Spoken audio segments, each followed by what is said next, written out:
This program is brought to you by Hungry Jack's and Bunnings Warehouse. It's Bryce Cotton. Oh! And he flies! He needs no introduction. That is enormous. Yes, sir. We'll see you, Xavier Cooks. You cannot be serious. Let's go. Derek Walton Jr. with a party trick. Now they get it to Ty Webster in the corner. Bang! Webster. Oh, yeah. So that's a nice move. Corey Webster, he can get a bucket. Corey Webster, you star! Pass stolen. Simon is just a magician. Oh, look out. Jeez. Oh, my goodness. It's a massive night for the Perth Wildcats and the Red Army. Another big crowd expected at RAC Arena. Their team on the verge of securing what at one stage looked an unlikely place in the Hungry Jacks NBL playoff series. And tonight, they paid tribute to one of their greats. Four-time championship winner Sean Redditch will become the 7th player to have his jersey retired for the Perth Wildcats. But that man, Xavier Cooks, and the Sydney Kings stand in their way. The Kings sit on top of the table, but travel to Perth for the first time this season in what is going to be an enormous contest. Hello and welcome. Great to have your company. Game 2 of our Friday night doubleheader. Jack Heverin joined alongside the living legends Leonard Copeland and Andrew Gaze for Heritage Round. And Perth are paying tribute with their own heritage strip. It is, and both these teams got a rich history in the NBL, and it's celebrated with their jerseys, some mighty fine ones as well. You're going back to with that black and gold number. You go back to Those were the days, weren't they? The Perry Lakes days when they were playing in the front of that Perry Lake Stadium. They had a capacity of about 450, I reckon. But and didn't take long before they start to record those W's in that incredible run of, what was it, 35 consecutive playoff appearances, and it all started back. They weren't all that flash in that first year, though. It took them a little while to get their dominance, but some mighty fine jerseys by both these teams, and it's so tight. And this game here, top 2 leading teams, and they're leading the league in scoring, but have a look at the ladder with the Sydney Kings on the very top with that 17-5. That is an outstanding record when you look at the parity that exists. And the Wildcats have had their ups and downs, but starting to play, since they've shortened the rotation, play some very good basketball. Here's the play-in tournament, Copes. Here's why it's so important to finish as high on the ladder as you can to try and avoid these knockout games. Absolutely. Look, you want to finish top 2, to be honest. But if not, you want to be in that top 4 because you need a little bit of home court advantage to get that championship done, Drew. Well, to get there, it's going to be tough for the Wildcats. They've got a tough run home, and no easy games, but it starts off here, and they've still got a chunk of games. The Southeast Melbourne Phoenix, they are going to be on the road, and they are playing for their playoff lives as well. Illawarra, we know their struggles, but look what they did. They went into New Zealand and got the win again with Tasmania. Cairns trying to secure a top 2 and back to Sydney. That is as tough a run at home as you'd ever want to see. And you've got a couple of MVP candidates on show this evening. The almighty Bryce Cotton, who has been challenged by Xavier Cooks there. He's a 3-time MVP, and Xavier Cooks, in the eyes of many, Leonard Copeland, is this season's MVP. I'm going with my man on the right-hand side there. Cooks has had a fantastic year. Not that Cotton hadn't, but Cooks has got his team in first place. He's been solid the whole year, and what he brings to the table, no one else can do. Well, that's true, and both of them have been incredibly important to their teams. And when you look at it, though, and you look at Cooks and all the great things he does, I tell you what, particularly early on in the season, you take Bryce Cotton out of that Perth Wildcats team, and they looked very poor. But he's been part of the resurgence because he's offense all over the place. And Xavier Cooks, with his athleticism, he is a strong candidate, and there's another addition this season that's got a lot of championship experience, I might add, going back to the New Zealand breaker and Corey Webster, and now in combination with him and his brother. But look at the Fab Four, we're going to call it. Wow. Not a unique name, but an appropriate name. Yes. Well, as they've managed to find their legs in the second part of the season, they've got improved production from Brady Manick, who's looked comfortable. To Sean Thomas is the other one, Copes. I know you've kept a really close eye on him this season. Second half of the season, far better than his first. Started off a bit slow. I think Drew had him on a plane out of here in the first couple of weeks. Andrew Gaze. Give me a But let me tell you spell. something. He's come to life, and he's the reason why the Perth Wildcats are in the top 4 because he's going to work. Offensive rebounds, dunking on people. He's shooting the ball. He passes the ball well. I love the way he plays. Let's get courtside for the first time tonight and welcome in 6-time NBL champion and the man who the Defensive Player of the Year is named after, Damian Martin, in the crowd at RAC Arena. Damo. It is great to be here tonight. There's 13,000 bums on seats and just as many faces of the great man, Sean Reddish. We'll see the 42 retired later. I know you're going to go through all the accolades he's achieved in the NBL, but on the back of this, we've got his Wildcats records. You know, it won't surprise you, 3rd most game, 4th most points, 4th most rebounds. I want to turn your attention to the one at the bottom. 5th all-time for most assists. This must be a sick joke, guys. Can't be right, can it? No, he's a superstar. There he is, the man himself. And the thing about him is his pathway wasn't like he's come over here as an NBA guy or a fringe NBA guy. He came out, if my memory serves me correct, he was back with the Bendigo Braves and a Seabull.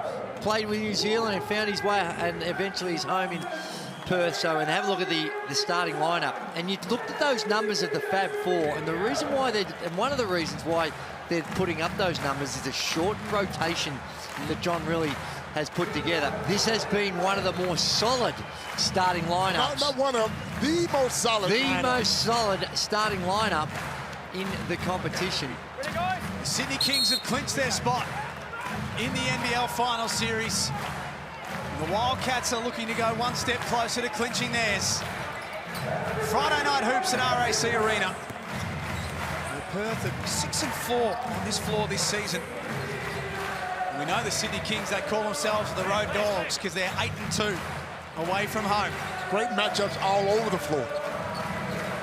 Justin Simon in the corner. Rebound by Corey Webster. And this is Sydney's first trip to Perth. Sure is. Is that right? We got a couple of guys on that Sydney team who've never experienced this crowd. So it could be a bit daunting early. Here's Ty Webster. A little two-man game with Tashawn Thomas, who was left alone and opens the scoring for the Wildcats. It is a good set because everyone got a touch. Everyone got a feel for the ball, swung it from side to side, and they need to tighten up the defense. And that's really been one of the areas of inconsistency for the Wildcats, is what they do on the defensive end. And not just in the half court, also with the D-trans, they've shown touches of vulnerabilities. Webster deep. There's the contrast with the Wildcats, Drew. They're 2nd in the competition for points per game, 8th for points against. So they can score. The issue all season has been stopping teams. And the thing about it is we've seen from time to time what they can do on the defensive end. It hasn't always been a consistent problem, but just the difference on the defensive end between their best and when they're not quite firing is too stark. Kings have won their last 6 games, average winning margin of 22 points. Brady Manick sets sail and opens his account. Well, Start for the Wildcats. He's been outrageous. Some of the shots that he's making, tough shots, just not only the catch and shoot, but that little 1 or 2 bounce jumper that he goes into that's sometimes really well contested. Oh, good luck.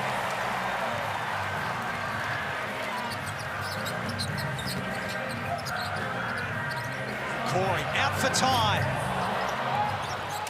In the matchup with Simons and Cotton, remember when Simons came out here with Gorgon and they called him the Cotton Stopper? I don't think anyone's a really Cotton stopper. You can nullify him, but it's sometimes I've seen too many stop him, and there's an easy transition basket that time. DJ with a soft. If you're going to foul in those circumstances, you're better off coming in with a hard foul, but it's just a little swipe at the ball. You've got to swipe, take the arms out, and hope that you don't get called for an unsportsmanlike, because this is an N1. And this Perth Wildcats team, if you look at their starting lineup, I can't remember in the history of the NBL, and I might be wrong, where there's been no Australian in a starting lineup. Wow, I didn't pick that up.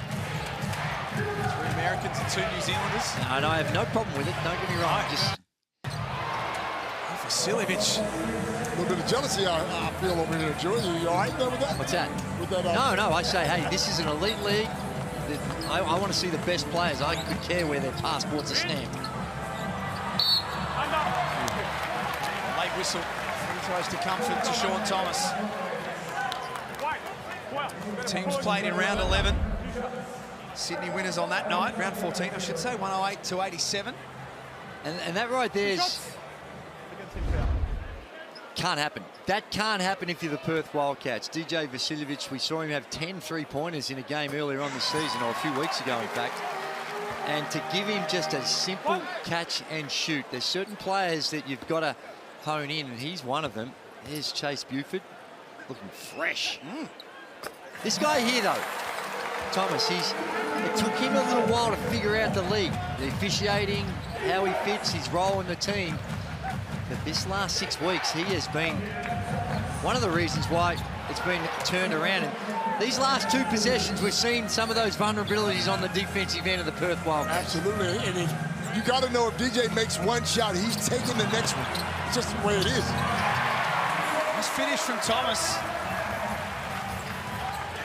Offensively minded start to this game for both teams. The number 1 and 2 points per game, which is what we expected. Walton Jr.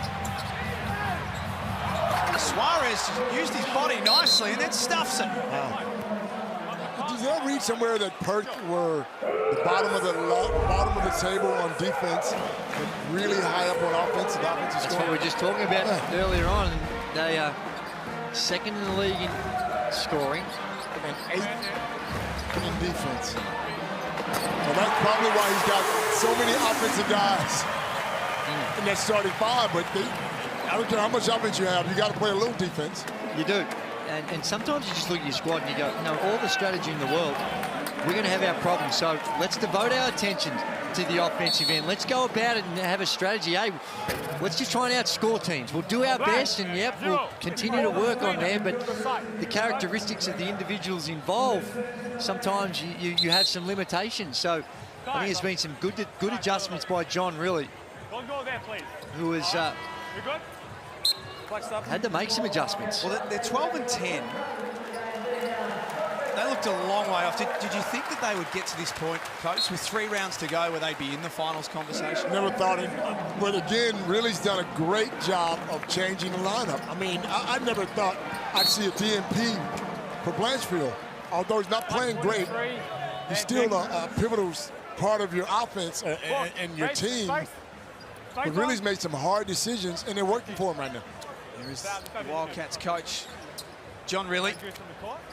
481 NBL games in his own right. Rookie of the year way back in 1995. And the biggest trash talker in the league. Let me tell you. Suarez in the paint. Clip on the arm. And Travers. Oh, look, Travers, yeah. Came in there, and I like the help. Coming in there and collapsing in.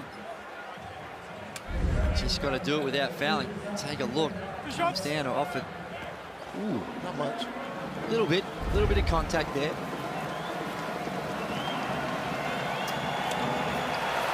Had some big minutes, the Brazilian, last week in their win over Illawarra. Had 15 points and 6 rebounds.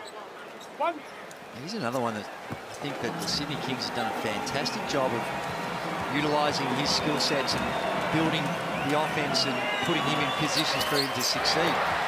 A lot different to Jarrell Martin. Jarrell Martin could shoot the 3, but had to make some adjustments, and they've done it exceptionally well, the Sydney Kings. Here's Cotton. Good to have a field goal attempt, but dances through and changes that.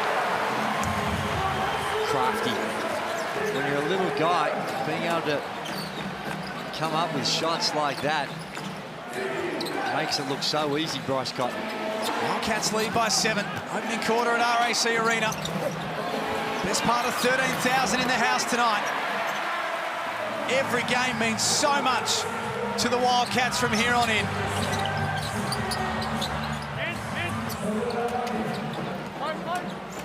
This guy's got the ball on a string. Immaculate ball control from Walton Jr. Noy can't hit the three. Well, they play with the quickest pace in the league, the Sydney Kings, and it's because of opportunities like that. And that's a good look created that time by Walton, able to find wide open shooters on the three-point line. So Sean Thomas trying to body in on Suarez. Off the window. So Sean Thomas has 8 points as the game's leading scorer. What a start by the Wildcats. 7 of 10 from the field. And they can't find it. In contrast, some good looks by the Sydney Kings. One looks you normally expect them to make. They're 4 of 14. 4 minutes to go in the opening quarter. Wildcats lead by 9. Let's get courtside to Damian Martin. Yeah, Drew, you just mentioned this is fast-paced, high-scoring, 29 points in 6 minutes of basketball. It's a lot of fun to watch, but then I look at the benches right now. You know, if you're going to play this quick and this up-tempo, you're going to have to go to your bench. And JR in the last couple of wins has not gone to his bench all that much. He's playing 7 deep, whereas the Kings, we know, they play deep. So it'll be interesting to see as the game unfolds. Whilst they've got a lead now, does fatigue set in at some stage if they keep pushing the ball like they are? Good point. Great point, because Sydney will push the ball regardless of how they're playing. Oh. Came out of his hands. That was how it was adjudicated. Officials tonight: Vaughan Mabry, Nico Fernandez, Alex McEwen. As Damian Martin said, a fast start. Travers steps into the three. Wow, what is Sydney doing? Galloway over the back, blocks Webster out of play. They had more bodies there. Down the other end, have a look. There's the deflection. Just came out. Did it come out? Came out, but Jack. Maybe. I know well, if you're playing in the streets in the park, that's a travel. The ball's going the other way. Cock turns the corner. Misfires. Great Outlet, Galloway. Had Kawat Noy. Perth got a little hand in. And just a really good read by Galloway in the air. Before he even caught it, he'd assessed the situation. A nice little touch pass. Put him right smack in his hands. Angus Glover also into the game. Game number 50 tonight as a Sydney King.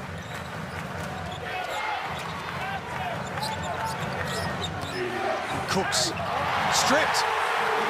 The savvy old veteran Jesse Wagstaff comes up with the play. Jeez. And Cooks smacks that one into the backboard at the other end. Glover left open. Knocks it down. Oh. Angus Glover coming into tonight is 7 of 12 from outside in his last 3 games. He's in a beautiful shooting rhythm right now.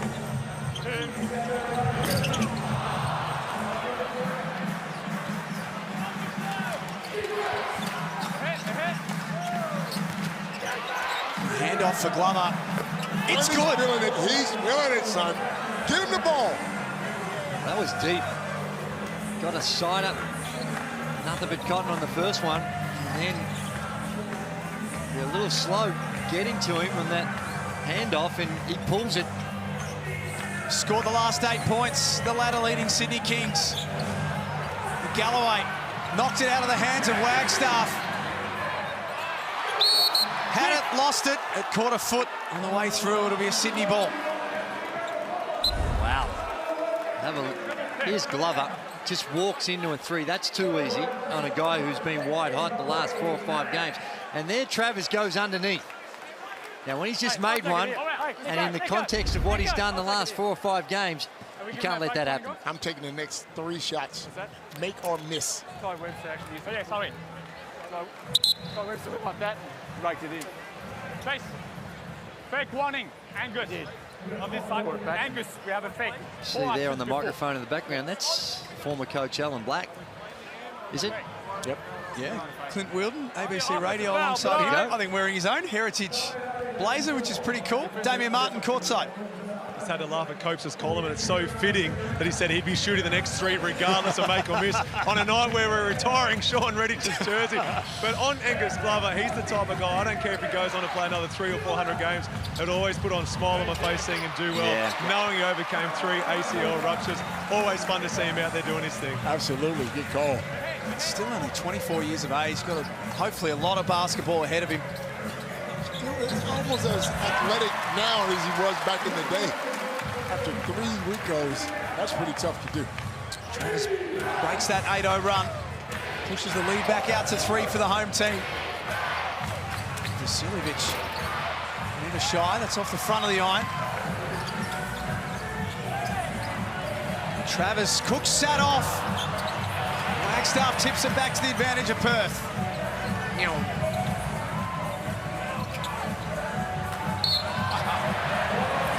He was always in control of that situation, Bryce. And they're going to give him 3. I wasn't sure whether he might have thought it was before he actually got it off. Let's take a look at the replay. Gets him up in the air. And he's like, ooh. Nah. I don't think he got that off. I'm just checking if it's a 3 or a 2. They're going to have a look at it. Yeah, look at it. No, before it goes again. Checking, we're just checking. So is it still in his hands when he lands on him? So he goes up, shot fake. Still in his hands. There's the foul. Is he in the upward motion though? Decision is 3. Checking Upward for the right motion. foot, potentially on the line. Checking to see I if think it's he a 3 will or get the 3. I think they're just checking now whether there was a foot on the line as to whether it's 3 or 2. 2 shots, thank you. 2 shots, guys. 2 free throws. So it must have been a foot on the line because they're not in the bonus just yet. And I think that's the right call after we see it on the replay for the 3rd time. 3-time MVP. Martin's got the nice haircut. Thomas has got the little braids in his hair. Damo's been to the beauty parlor. What's going on in Perth? 2 for 1? What's happening in Perth, Damo? He's had a couple of weeks off, Damien Martin. I know he's had some knee issues, but he does look fresh right now, doesn't he? The nice haircut. Looks well rested. Well, have a look at this too when in the rotation. No wrinkles. Guys, I appreciate the compliments, but the reality is I'm wearing a black suit or a dark suit for a reason. I think I'm finally pushing 100 kg, so I'll take all the compliments right now. I need this. We weren't here to shame you, Dave. But this is also a statement. Michael Harris coming in this first quarter, not Blanchfield, as you see a nice pass. Good delivery by DJ. What kind of statement? What are you saying, Joey? What are you saying here? Well, it's just saying of where they are in the pecking order now. Harris coming in, being able to make those shots, and Todd Blanchfield, unless, Damo, you can fill us in another reason why he wouldn't be in this game other than coach's choice. Might have a chat about that at the start of the 2nd quarter. Travis off to Harris. Last shot of the quarter. Great look. Corey Webster does the rest. Super ball movement. Fantastic. The Wildcats have come to play tonight at RAC Arena and have 26 on the board in the opening quarter. You're watching Friday Night Hoops here in the Hungry Jacks NBL.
got him sitting right there.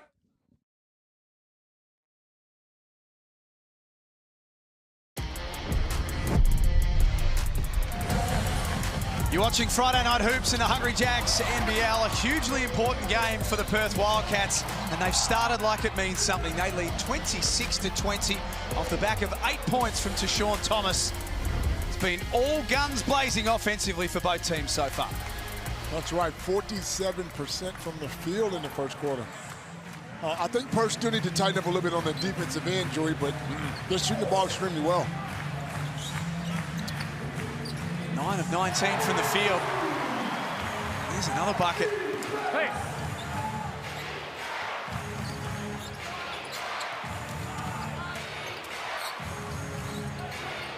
Bernard Copeland, Andrew Gaze in commentary. Six-time NBL champion Damian Martin courtside. Out, Jordy. Great to have you with us at RAC Arena. Xavier Cooks tees it up from three. And they're going to live with that. Now that looked as though it caught a bit of the rim. It did, didn't it? Yeah. Like the bottom of the rim. And the call on the floor was that it didn't. And the shot clock expired.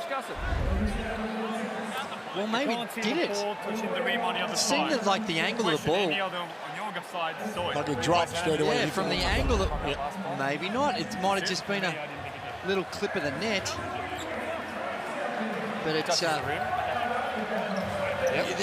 the bottom line is when he's blowing the whistle, he's stopped the play. Is there a shot away, or is this a situation where we need to? Tell you it hit the rim. Tell you it hit the rim. Because when you blew the whistle, everyone stopped, and then he's kind of shot. Oh. that hit the rim. Tiny little. I think we're better off giving him the ball down the baseline. Well, it's kind of a win for the Wildcats anyway, hang because on. that was an easy two.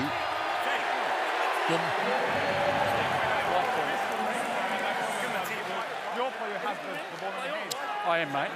Nico not even worrying about having a chat to Chase, just said, I'll deal with Kevin Leach. Because Chase walked out on him. He was very disappointed, as you should be, because it was an incorrect by the bench. They should have reset it when it hit the rim. But you can understand why, because it was a real line ball. But these are the ones I think the referees got to go have a look. Well, now they have given him the Ball was away when Alex stopped the game. The ball hit the rim, so it should have been reset. You blew the whistle. As it hits the rim. You blew the whistle. Did you not blow the whistle? Yes, but while he was shooting. Hey, I think morally it's the right thing, but I think John really's got a case. But morally it shouldn't have counted. It should have been an easy two. So they get the two, but it comes down to when the whistle was blown. Cotton behind the back for Brady Manick.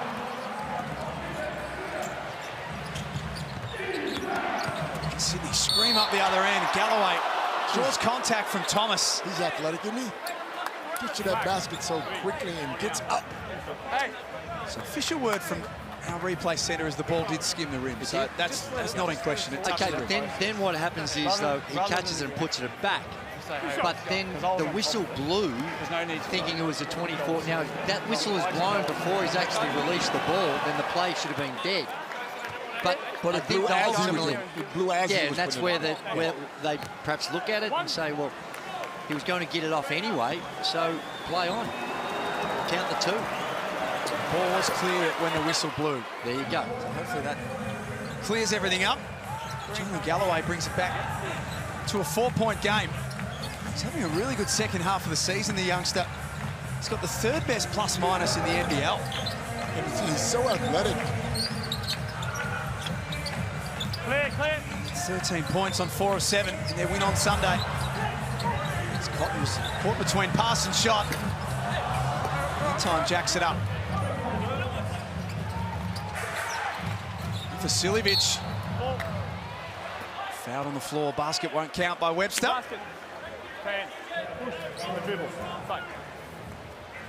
Perth had the biggest crowd of the season last week with the open air game against Adelaide, 13,087. And a big crowd in again tonight. Well, the legend of the competition in Australian basketball. Andrew Vlahoff on the sideline there in the red Wildcats top. Oh, you can't miss him. Number 3, the shot. Hit, got him on the shoulder and the head. There is. There he is. Great Andrew Vlahoff. Sean Redditch tonight becomes the 7th player to have his jersey hang in the rafters. That man has got his famous number 21 up there. Let me tell you something. He set some hella screens on me. I don't care what you say. He was a real screener. Yeah, was he ever. And not only in the NBL, also with the Boomers, the national team, for 4 Olympics. I think the big fellow went to, and that's encouraging. Need to find a way to get Xavier Cooks going. There's another legend, Luke Longley. They're all over the place at this one. And he's not there as part of the Perth Wildcats, even though he used to own the Perth Wildcats. That's right. He's actually now part of the Sydney Kings and one of the owners now as well. Little sort of... Give him a little boo when he walk in or what? No, you don't do that to Luke Longley. That's a Perth Wildcats. He is a Perth person and has made a major contribution to the Wildcats. Perth only scored 2 points in this quarter. Sydney have found a way to get it on their terms. Galloway a little out of control. Wagstaff top of the key. How many times have we said that? Well, both these teams test your defensive transition more than any other in the competition. There's looked like a hint of a charge. Cooks finally gets a way to get involved. 1 of 4 now from the field. Need to find a way to get him more touches. Wow. Same spot, same result. Somebody better find him in transition. Well, he's a veteran, been around a long time, and still capable of knocking down the 3 amongst other things. His last 5 games, he's had 4 scoreless games and 3 points last Saturday. He's got 6 points in 30 seconds on the Amy replay. And that one, first one was marginally contested. The next one wide open, no one within sight. And he's saying, hey, you guys don't see me out here? He's got his head. Mitch Norton not playing tonight with a hip injury, only a short-term injury, we're told. We'll see him back sooner rather than later. 34-27. Let's get down to Damian Martin. We've said that there are legends everywhere tonight at RAC Arena, and he's got another. There's no bigger legend in RAC Arena tonight than Ricky the Amazing Grace, 4-time NBL champ, 2-time Grand Final MVP, the all-time games played as a Wildcat. Ricky, first of all, heritage round. What do you make of the unis? Man, I love it. You know, this is back in the Mike Ellis days, but also happy to be here today to celebrate Sean Reddich's jersey retirement. So, really big night. Wildcats looking good so far, so far so good. You've got the number 15 retired. What does it mean when you get that call to say, hey, we want to retire your number? Man, you know, it's just something you never think of, something you never expect, but it's something that you're very, very proud of. And well done to Sean. I got much respect to him, particularly coming back from that hip injury. And lastly, we've got Andrew Gaze, Leonard Copeland. Anything you want to say to those lads? Man, every time I hear Leonard Copeland's name, I start stretching. I want to play defense. I'm ready to go to the hole. Leonard Copeland, I don't like you. And that's from Ricky Amazing Grace. He's challenging you, Coach. I know, I've got my money on. I still got you ready? Hey, Ricky, you ever tie your shoes up, buddy? I'm coming for you.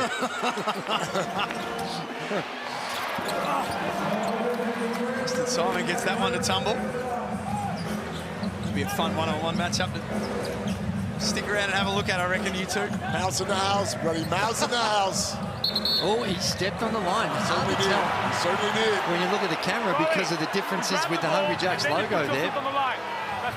Just the Great call. toe on the line. Over and back, a turnover. And both these teams have been pretty good. Only 1 turnover to the Kings and 2. I don't know, Joey. I don't know, Joey. Huh? Yeah, just on it. You see that little dotted line there? You got them thick glasses on. Maybe you see things Just Jack can't see. Toenail. You got the magnifiers on. They're very thick glasses, aren't they? They're more like Coke bottles. Coke bottles. Thicker reach here. What's going on?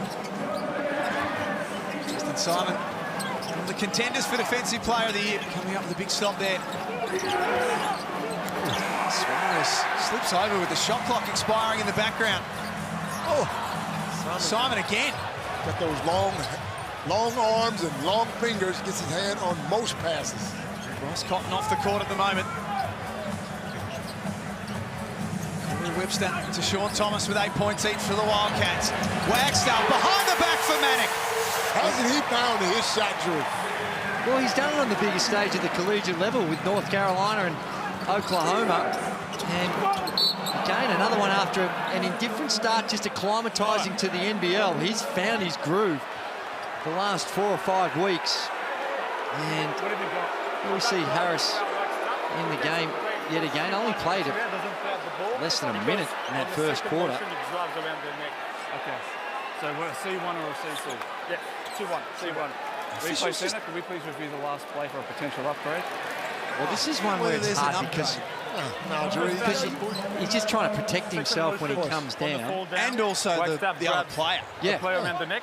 But if you do grab him and you hit him, we've seen this call. Nah, be smart, Drew. You got to be a basketball person here. Don't hate me, hate the rules. It's not, they're just applying the rules though, Coach. Okay, but what is he supposed to do? You tell me. I'm with you. I agree with you. But they're just, he's supposed to hurt himself, I guess. But I'm just saying, it's the rules. Okay. Well, somebody needs to change the rules. There you go. He hits the ground and hurt himself. So the ruling there is the secondary action. So the grab around the arm, whether you agree or disagree, that's the decision. But and he's only doing it to protect himself. He's not doing it to hurt to protect anyone. the other player. He's probably doing it to protect both parties. So change the rule, man. You can't. It's stupid. If you're going to do it, you may as well get your money's worth next time. Well, then they get more than it goes to another level. If you do that, you get thrown out of the game. But he's just trying to grab himself and trying to help not Suarez as well, so he doesn't hurt him. So I'm not disagreeing with him. I'm just saying don't blame the officials. Nah, I'm not blaming the officials. I'm saying they need to change the rule. Oh, he changes. You're the man, Gaze. Get the rule changed. Oh. Come on. Just send him a fax, Coach. Let him know your thoughts. Wildcats by 7.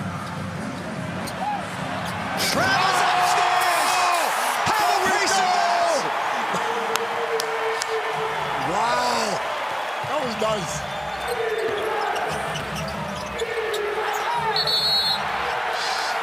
And a jump ball. Forget the jump ball. Let me see that dunk again. Well, this is some level of authority, isn't it, with the 2 hands? Gave him the look, too.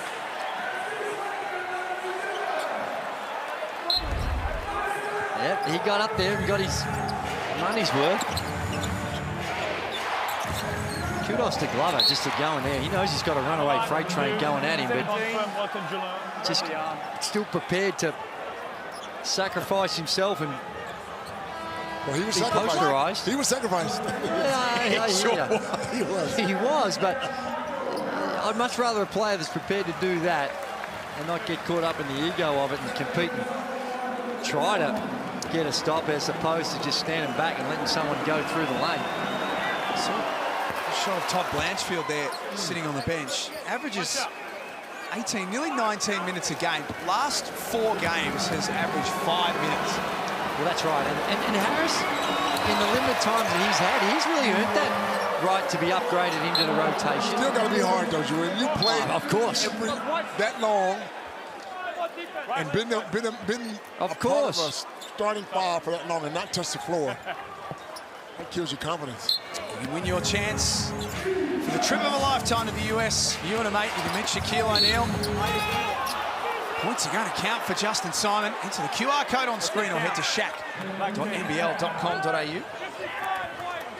Both these teams have the ability to knock down the 3 and you close it out and just attack on the rim. Again, Corey Webster was beating all ends up. Didn't need to push. If you're going to foul, you've got to do a better job of trying to take away the shot. And it's hard these days with the way in which the unsportsmanlike foul rule is adjudicated, but use your fouls wisely. 0 is the foul count. I'm really not happy with the foul count, as you can hear. He's going to let you know it. This guy is unconscious. He sees that rim like a hula hoop right now. Everything he throws up, he thinks is going in.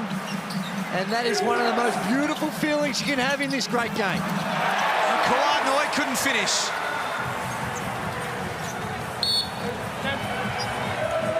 Cook's just making a statement. Just sending a little message to Brady Manick there. And that's what I talk about, using your fouls wisely. Just a little hip and shoulder off the ball. Here's Manick. And really, he shouldn't have been that open. The guy that's been shooting it like he has. And there's Cooks. As I said, just saying, all right. Just make him think about it now.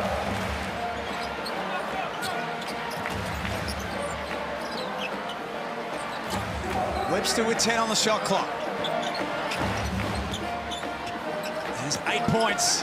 Has been busy so far. Manick from a long way out. It's a beautiful looking strike, isn't it? It is. Nice and high. Drops out of the sky. Kawhi with 2 feet in the paint. To force that.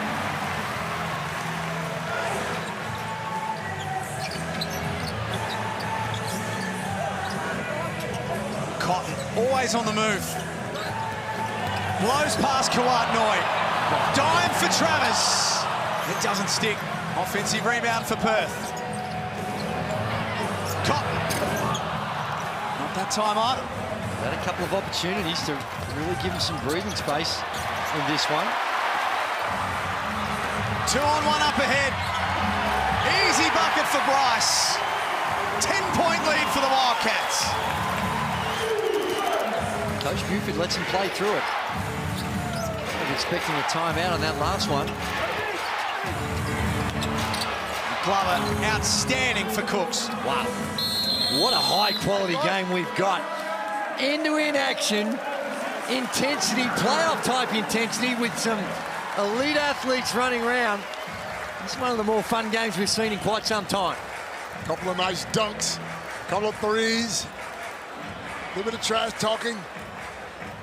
Couldn't help but notice this on the front page of the Western Australian today, written by Craig O'Donoghue. Does a great job covering the Perth Wildcats. One of Australia's leading immigration lawyers has criticised the federal government for the failure to make Bryce Cotton Australian. This has been going on since 2021.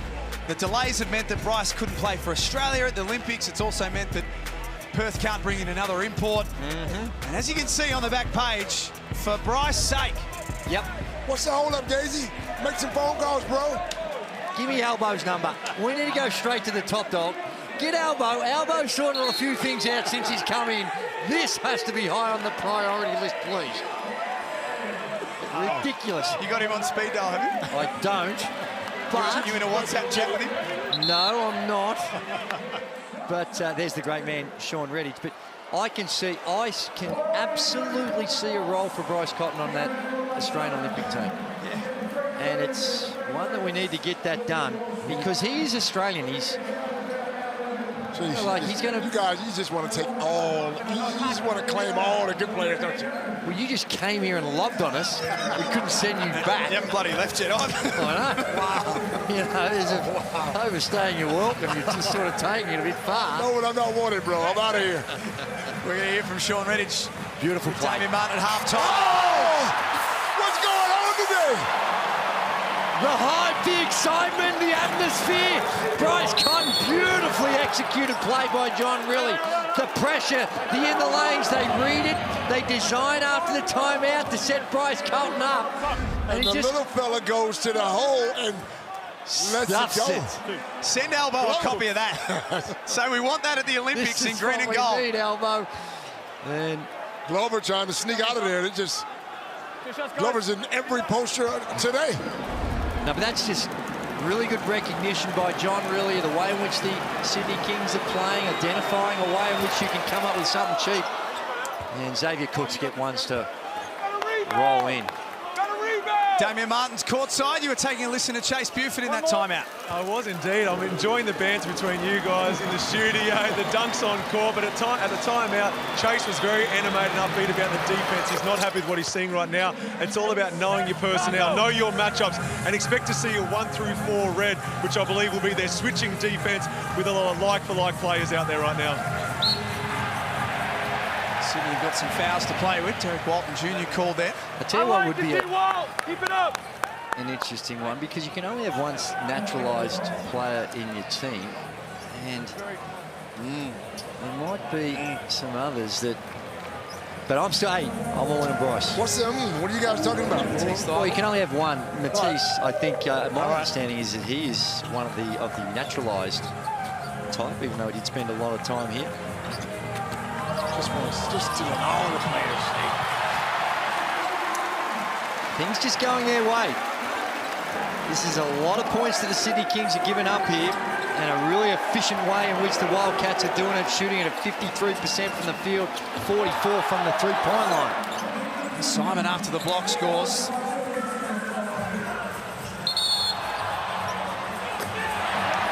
It's going to be another one on Cooks, I think. Xavier Cooks just running through this back screen. Jesse Wagstaff set it. No score. 110. Push. You can't think of too many times this year, so let's take another look. Well,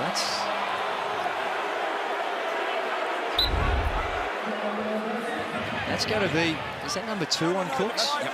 It's only second, so no real need to panic, but Chase Buford decides to give him a spell. 2.5 before half-time. Can't think of too many games this year where a team's had 48 on the Kings. With a couple of minutes before the main break. Wagstaff. Good look, just jumps out. And Perth are over the limit. Good foul on Ty Webster. Will be bonus free throws for the visitors.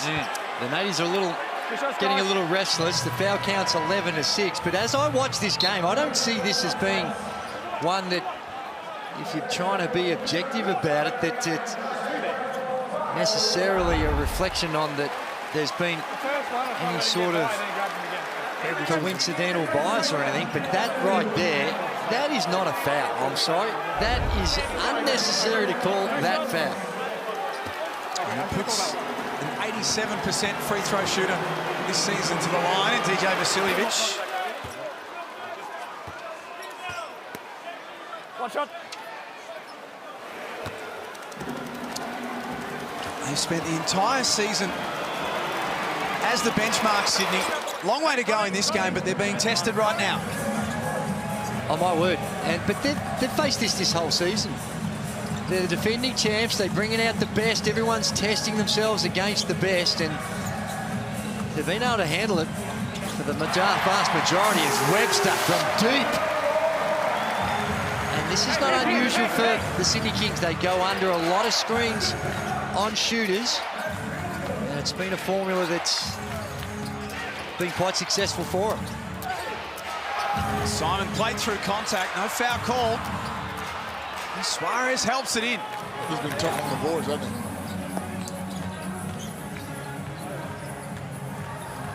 What a first half we've had at RAC Arena. We've got 1:37 left. What a contrast. Both teams only had 2 turnovers each. The game before we had 13 by each. The Cairns Taipans and the Tasmania Jack Jumpers.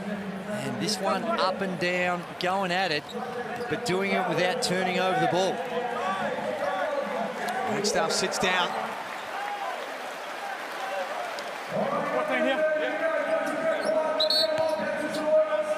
Ty Webster, only his 4th game as a Wildcat tonight. Been playing in Turkey. There was a vacancy and the Wildcats jumped up and grabbed him.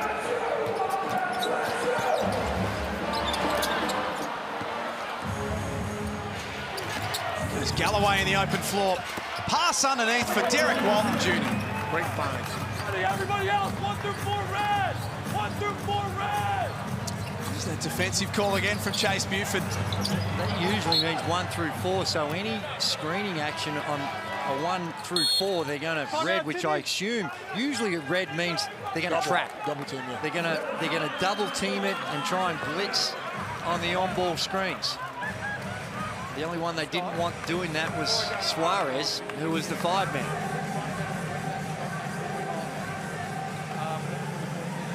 .106 remaining.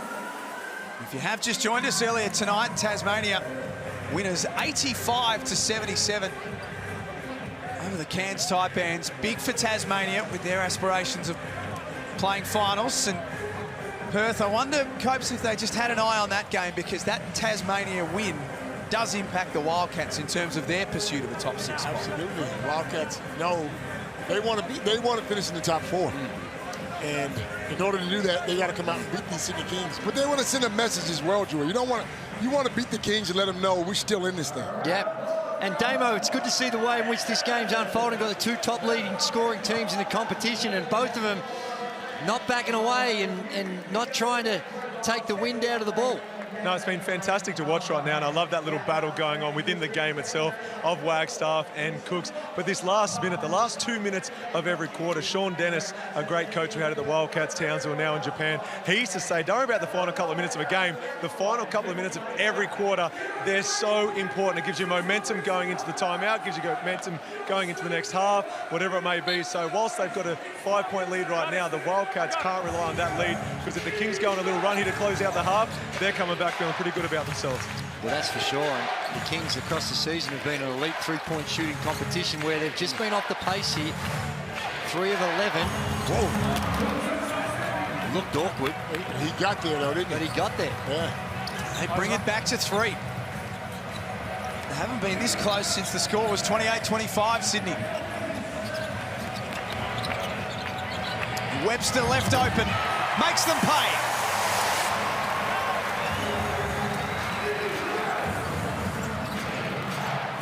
Ty Webster's got 6, Corey Webster's got 11. Ty Webster's been everywhere. He's only 2 of 7, but he's got 6 assists. And as has that man, the superstar. I've been impressed with Bryce Cotton. Preparedness to distribute the ball. They're really honing in on him, and he's finding people. Here we see just a good double team. And just lost his footing a little bit there, Walton, and caused the turnover. Only the 3rd turnover for the Kings. Cotton as well. He's got the 4 assists. And check this out. 16 assists for the Perth Wildcats. They've had 20 made field goals, 16 of them coming from assists. The clear #1 leader in the competition when it comes to assists per game. It's paying dividends for them in the first half. Shot clock switched off. Jalen Galloway with the job of trying to stop Bryce Cotton. He can't score off the glass. Manick can't tip it in either. Loose ball still. Manick fouled with 2.3 remaining.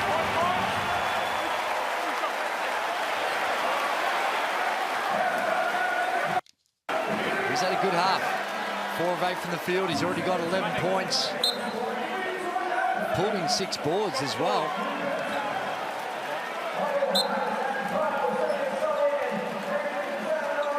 I tell you, this is one of the great basketball atmospheres to play in. Even as competitors coming in here with the history that this great club has and the way in which the fans get behind their team, it is a real privilege to have the opportunity to play in this environment. Damo. Yeah, some great coaching has just taken place by Chase with 2.3 seconds left on the clock. He's looked to the bench and said, who's my home run passer?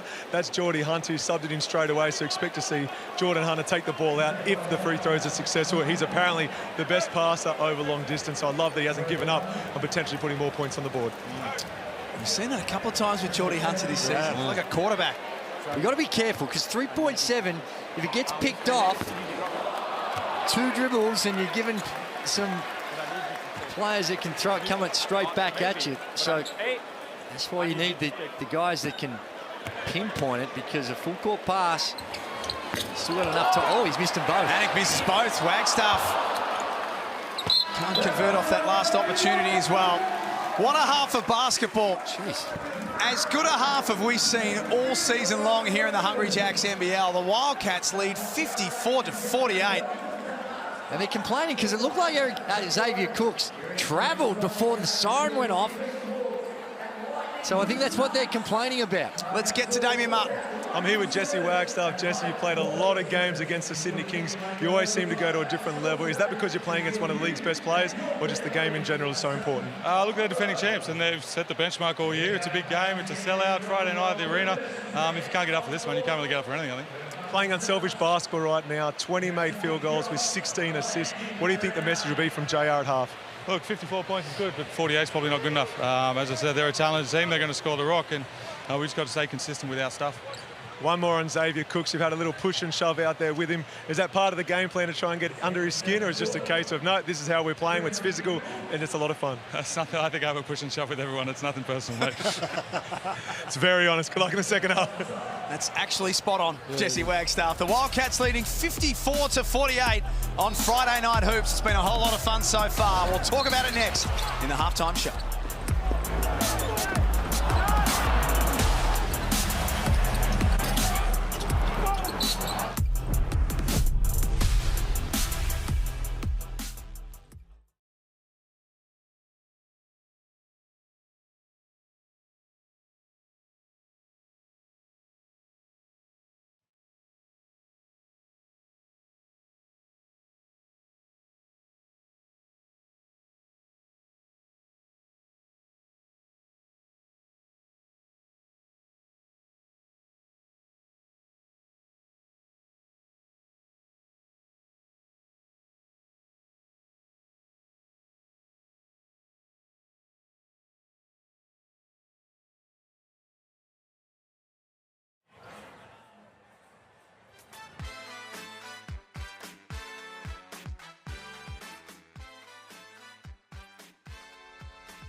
It's round 16 in the Hungry Jacks NBL, but judging from what we've seen in the first half, you wouldn't know it. You would swear that it was a playoff game, high intensity, high scoring matchup between the Perth Wildcats and the Sydney Kings, and at the half, it's the Wildcats by 6. Love everything about it. The tempo these teams are playing, the spirit the game's being played at, and the shot making. We've seen it with the Wildcats in particular. There's an example of the athleticism we've seen on display, but their ability to move the ball around and knock down shots. They've been good from the three-point line where they've taken a lot. They're 9 of 19 at 47%, and picking their time to get out and run. Bryce Cotton on the backdoor play when they're overplaying and beautiful stuff. And the assists, 16 assists, U2, as we have a look at the stats, there you see the number 16 assists to 10, and the shooting percentages are pretty good. And like I said, though, the Kings are a very good three-point shooting team. They haven't taken necessarily a whole bunch of them tonight. They're only 3 of 11, but they get that going, and it's only a very, very small margin in a high-scoring game, this 6 points. So this is one of the better games. We watch a lot of basketball, and I'm talking about basketball with the NBA, wherever it may be, but this is one of the better halves of basketball we've seen in a long time. Heritage round here in the Hungry Jacks NBL. We've been paying tribute and highlighting some of the great names in the competition and some of the awesome jerseys that the teams are wearing. Yeah. We went back and did a little bit of digging, though, on U2. Found a little something. Just take a look at this and try and tell us what year we're kind of working with here as well. I remember it. I said, well, how'd he go in his first training session? And he said, well, early days. It's a little hard to tell. You know, Dean Vickerman, who was like our 11th man, Dean Vickerman tore him to bits. He was shooting on him and all this sort of stuff. You know, I had no idea we were going to train. I've drank 6 beers before training. Legs are gone. I've been on a flight for 38 hours. They flew me from Atlanta over here to over there, and I finally get here 6 beers later. And a Vegemite sandwich. And they want me to train. I put on a show for him, but I had no defense. First impressions. When I first met Andrew, I thought he was a coach, or assistant coach. His hair was grayer than his father's. This guy can't be the player. Are you kidding me? Learned a lot about Leonard probably in the first couple of minutes because he told me he had 38 about 15 times in the first 2 minutes I met him. He said, "Hi, I'm Leonard Copeland. I had 38 in the first game, pal." See, that's probably why we play so well together. He's white, I'm black. You know what I mean? I play defense, he doesn't. There you go. I like to hang in the clubs, and he don't. He told me yesterday that I'd probably be working for him, packing his shoes for him. That's what he said. That was my only comeback because he was trying to rag me because of the colour of shoes I had on. And so I came back with him and said, yeah, I'll look after him. I'll make sure I give him a store packing job somewhere. That's a good one. You two have not changed at all. That would have been in the 2004, I reckon, 2005. No, I don't think so. I think it's that's a long time ago, Coach. It's a long time ago. But no, it's great. And Heritage Round, it's great to reflect back on the stuff. And I get a kick out of seeing some of these old uniforms. A lot of people grow up and they don't remember those times. Right. It brings back a lot of good memories. Let's get courtside to RSC Arena. It's going to be a great night for Damian Martin's very, very special guest. As Sean Redditch becomes exalted as one of the greats of the Perth Wildcats. Damo.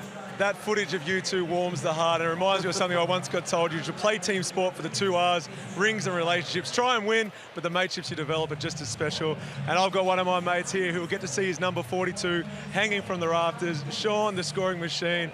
How does it feel knowing that 42 is going to be up there amongst those other legends of the club? Look, a bit of a surreal moment, you know, waking up this morning. I was actually quite nervous, felt like it was getting back playing in the game, going to put on the Wildcats uniform again, but, you know, just a humbling experience, to be honest. Nothing that I didn't think this was even in the realm of the cards when I came over here, got released by New Zealand, came over here for a trial, and 18 years later, I'm still here in Perth, so definitely a huge honor to be next to those guys up there.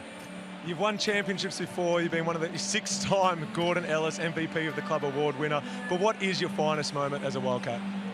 Look, it's hard to pick one moment. I think those championships, I actually think our first one that we won, we hadn't, you know, we hadn't even come close to winning a championship. See, I used to be able to dunk, couldn't I? But, you know, you were brand new in the league. You know, we saw Jesse Wagstaff had all these rookies, and we didn't think we were in the, you know, in the realm of winning a championship. And to finally get that sweet one there at the old Challenge Stadium was a special moment. That was a special moment. When you blocked CJ and gave that kid in the stands a high five, I know it broke his hand. His hand's never been the same. It was a pleasure playing alongside you. But when you moved to Australia, did you ever foresee you're going to call it home forever? No, I thought I'd just come out here for 1 year, you know, go back to America, use my engineering degree. I said, Gretchen, my wife, let's go see what happens, you know, and then I landed. Scott Fisher took me to Scarborough Beach, and I said, I'm never leaving Perth, Australia. And then we signed you, and, you know, the rest was history. Mate, it's been an absolute privilege to call you a teammate. Congratulations. Can't wait to see what happens after the game when they retire it. That's right. Wonderful player, Yeah. wonderful man, Sean Redditch. Congratulations. That'll happen post-game tonight. Third quarter coming up next. It's 54-48 at RAC Arena.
Thanks for being with us on Friday Night Hoops in the Hungry Jacks NBL. We trust that you're enjoying this game so far. If you're not, it's pretty hard to please, to be honest. It's 54-48, the Perth Wildcats leading over the Sydney Kings.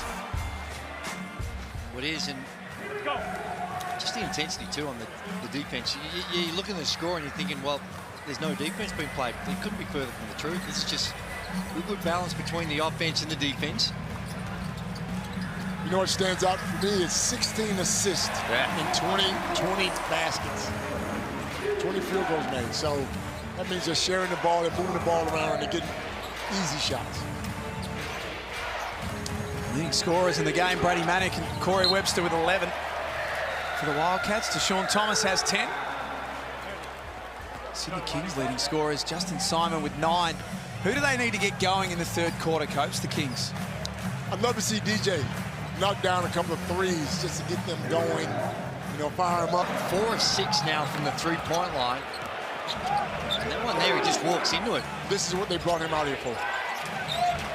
He's done a good job on the boards as well, Joe. This one here, 6 boards so far. And they'll live with that. They will continue to live with Xavier Cooks shooting the 3-ball. Manick again. No. Almost. You got to find him at half court. Kings He's looking for a spark. Does it come through DJ Vasiljevic? And that's what they need to get going right there. He can absolutely shoot the lights out.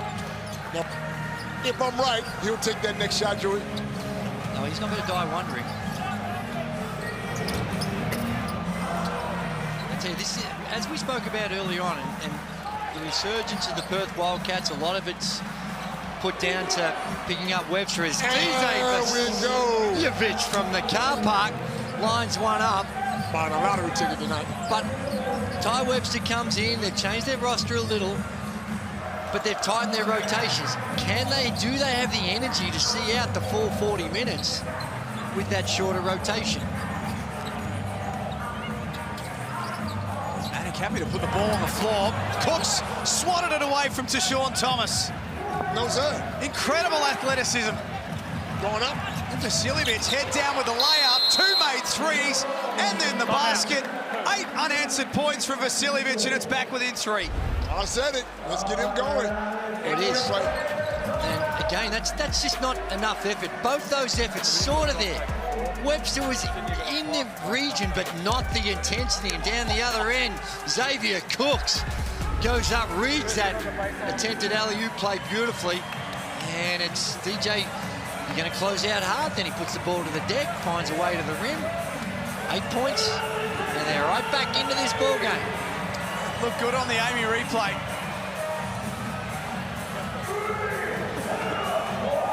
3-point lead for the Perth Wildcats. I like the timeout. I like the timeout early on. Only played 2.5 minutes. And already John really sees enough of what's going on with DJ just to try and slow things down a little bit. And the focus here would be on DJ Vasiljevic. Let's get to Damian Martin. Tell Andrew Vlahov that you're the one doing the interview with him, Damo. He just walked straight past you. He took off. I thought he was trying to set me up and make me to stand here by myself, introducing no one. But I am with 3-time NBL champion, grand final MVP, represented Australia at 4 Olympic Games, and he too has his jersey retired, the number 21 up there. We see Sean Redditch, 42, will be up there in the rafters. What's it like when you realise the club you gave your blood, sweat and tears to is honouring you in such a way? Oh, I mean, it's an amazing feeling, no doubt, and Sean deserved every single honour. He's been, an absolute part of the furniture for the Cats, but from a personal point of view, just getting to know him as a human being has also been a great honour. And what I love about Sean is his humility. He never expected to get this. He works very, very hard in everything he does, and I'm just very, very happy for him. Leonard Copeland's in the studio tonight. He said you're one of the best screeners he had to play against. Who was your favourite person to screen? Copes. Am I picking on Copes? Andrew Vlahov, you're a legend of the game, mate. Thanks a lot. So many great names. The battles coverage tonight. Going back to our time, and the battles that he had with Mark Brakey too, when we played the Wildcats, were some of the best matchups.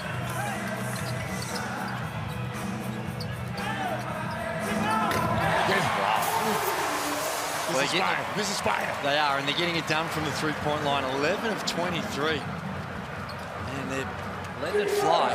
Almost half their shots coming from the three-point line for the Wildcats. And Suarez wide open. Great find from Walton Jr. If you're going to hard show on those on-ball screens, you must have some rotation or way, way much more ball pressure. Webster with an easy 2 at the other end. It's been like this from the moment it started. Xavier Cooks drives and he scores. The defense is broken down. The pace of play. What defense, Stuart? What defense is on? Well, it's just that the speed of it now is just not able to let the defense get established. Vasiljevic from long range. He's got 11 in the quarter. That one doesn't count. A little blood rush there by DJ. But he's capable of knocking it down, so why not? Webster steps out. Battles off the front of the iron too, and quickly Walton Jr. from one end to the other finds Cooks. 1-point game. We got a game here, fellas. Oh my word, we have. These are the moments where, yeah, you want to play quick. They've had their fun going up and down, but now's the time to go back to Bryce.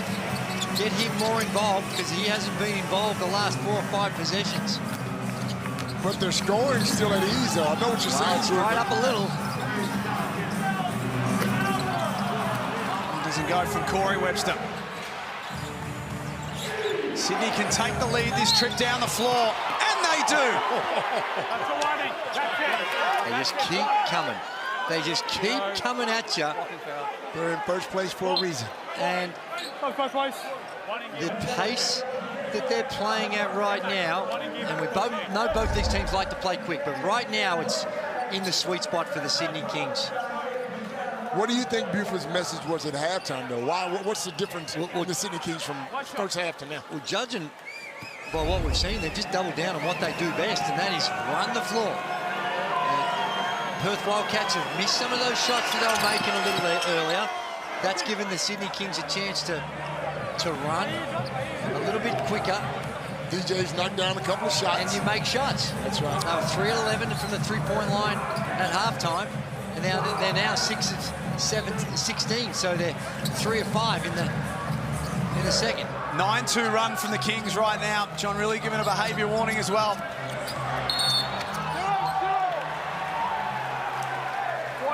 Damian Martin courtside.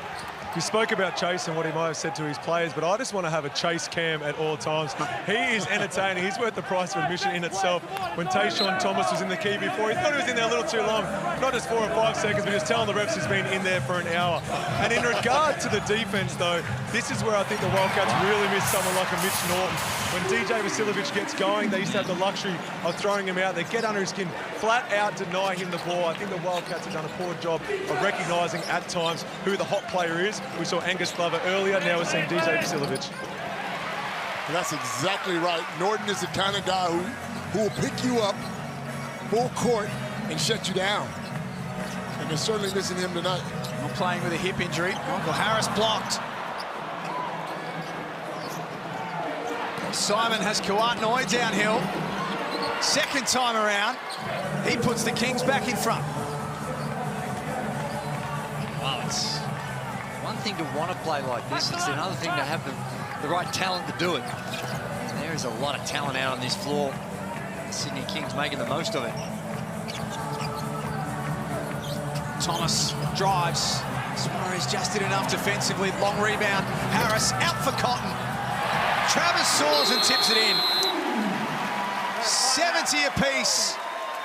Big offensive rebound, and Luke Travers is doing some nice things.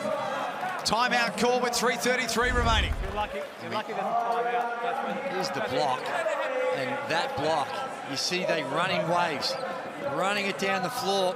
Now, there's the missed shot, but it's the follow-up. Stays with it, and any turnover where there haven't been many, and any block shot, boards, they're looking to run and push it at every single opportunity, and they do it better than anyone else. And when you've got guys like DJ Vasiljevic who can light it up from the perimeter. And quick, he lights it up quick, George.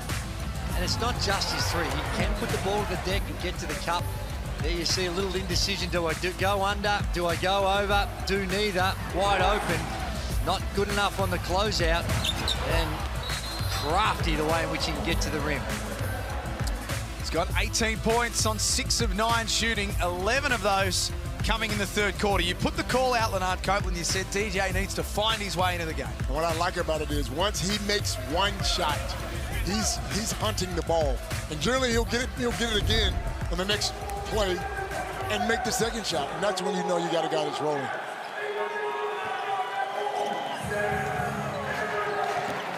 Huge crowd in RAC Arena. You can see just in the bottom of the screen there, Lockie Reed, a great friend of ours. The coverage has been brought back as the court announcer tonight as part of Heritage Round at RAC Arena. Everyone in the swing of it. 7 seconds. Hesitation by Wagstaff. There he is, just helping Jesse Wagstaff up. What a wonderful man. Look at him. Great friend of ours. One of the best broadcasters in the country. You read the news now for Channel 10. Yes, sir. It's a big deal. The Sporty's a huge figure in Perth now. Runs the place. He always was, but... Cover no good. Issue with the shot clock. I don't think he gets that. I see the swing. I don't think Down he to gets Damien Martin. Oh, just on Lockie Reed, you're right. He is a legend of this club. I hope he takes his hat off because he actually does have a head like a basketball. But I want to share a quick story about Lockie, who's a good friend of mine. When he was calling the games courtside back at the Challenge Stadium days, he got reported by the opposition team saying, no, you're up and about too much, you're causing too much chaos. So the NBL said, you cannot leave your seat. Next game, Lockie Reed. So what did he do? He taped himself to a portable seat and continued moving around the following game. He's a ripper. Great friend of mine as well. He's a star. Jalen Galloway tees off. End-to-end stuff. It's been that way since tip-off. Cotton. It's knocked out of the cylinder by Cooks, and then a foul by Wagstaff. Reaching in. Only Perth second of the quarter. The rule is when the ball has to fall, you can clear the ball out. He clears the ball, and then If it stays at this pace for the remainder of the game, does it favour one team more than I think logic says it would favour the Sydney Kings because their rotations have been a little bit higher, and you would think that fatigue's going to kick in. But when you're on your home deck and you've got close to 14,000 people behind you, that can also generate a lot of energy and help perhaps compensate for some of that fatigue that you might be going through. Sydney's been doing this all year long, though, so most definitely would favor Sydney. And you're right, when you're playing 8, 9, 10 guys as opposed to playing 6 or 7 guys, in Sydney, it will favor Sydney. Ooh, look, Travis pulled up after that play as well. Glover in the corner, that rim's out.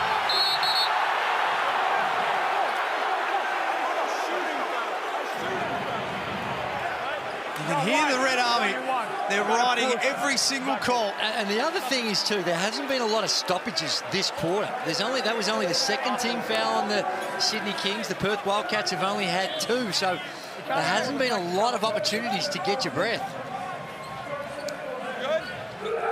Only real short minutes for Harris. He checks out of the game. Still yet to see Todd Blanchfield or Majuk or Kyle Zunic. The rotation has become a very short one. To Sean Thomas. He's 16, can't score that time. 2-point game at RAC Arena. Less than 2 minutes before three-quarter time. Oh, nice move by Glover. Beautiful. Great move. Read it beautifully. And the little crossover. Just off-balanced the defense and was able to continue all the way to the rim. Letting the beat bop boop. Bonus free throw to come. And thanks to Latrobe Financial, $50,000 could be yours. Enter now at nbl.com.au/legends. And also the injection to start the new year. Very generous of the good folk at Latrobe. 50K would be good, Copes. Would be fantastic right now. You got to make a centre line shot. That's easy. I do that all the time. I'm not so sure. Maybe back in the day. Maybe you could do your hook shot. Your quarter-court hook shot. Oh, that goes. I've seen it. That goes. Living proof. The Wildcats, 12 wins, 10 losses for the season. Every game so important for them as they look to make the top 6 in the play-in series. Gotta get your hands up. Stepped out of bounds. And the pass just came a little late. And that's the beauty of when you're going and you're showing that ball pressure. Just a count. Just give you a chance at just that one count and give the chance for the defense to close out and recover. And they did a good job of it that time, the Sydney Kings. On the baseline. Great move. Angus Glover now into double figures. He's been terrific off the bench, hasn't he? Quickly, Perth take it to the other end. Pulled him down, didn't he? Looked like Thomas got a lot of contact on his drive first up, and then Travers the second time. He gets to work his way to the free throw line. Great verticality. I can't do it. What? Chase Buford doesn't think it was a foul.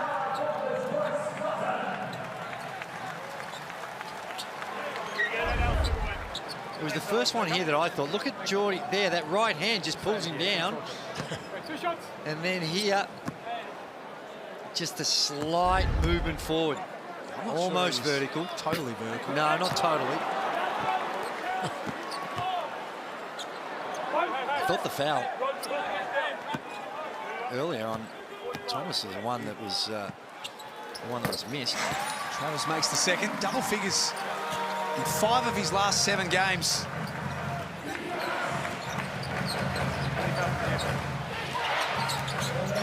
$75-73. We wind down to 3/4 time. Galloway, big hit. He had to make that, because if he didn't, Bruce is standing in the corner. He didn't swing that ball. That's what he's been doing, and he's coming in. That's his role. Comes in, he's got the license. If he's that wide open, and he's been effective for a lot of the season. And that's the growth we're seeing in Luke Travis down the other end. He would have been reluctant last year, very reluctant to even look at the three-point shot. That time there, no hesitation, gets it to fall. 37% for the season now, Luke Travis. That's healthy. Yep. It's improved immensely.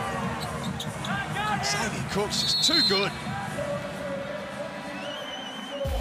13 points.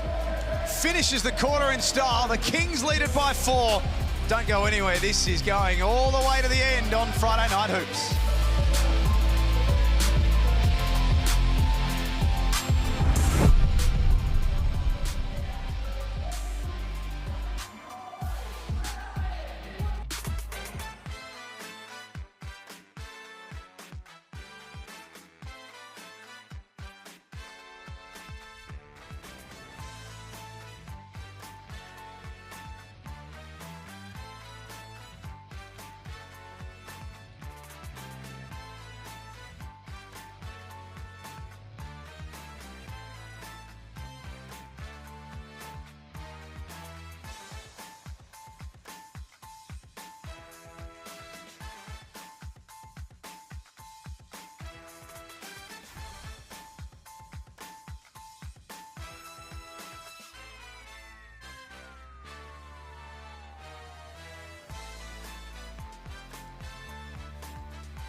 It was a powerful third quarter from the Sydney Kings. They outscored the Wildcats 32-22 and turned it from a 6-point deficit at halftime to a 4-point lead at 3/4 time. This is going to be one hell of a last quarter. Andrew Gaze and Leonard Cope.